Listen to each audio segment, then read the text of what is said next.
Dalam pertandingan final tadi saya pun confused sama ada penglibatan belia ini perlu atau tidak dalam sektor koperasi ini bila melihat hujah-hujah daripada pembangkang.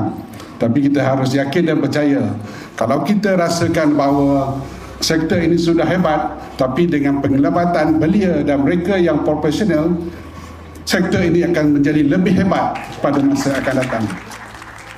Sebab itu kami di Gemah sentiasa diberi tanggungjawab untuk menarik lebih ramai ahli-ahli, terutama generasi, terutamanya mereka yang profesional, supaya hadir dalam sektor ini.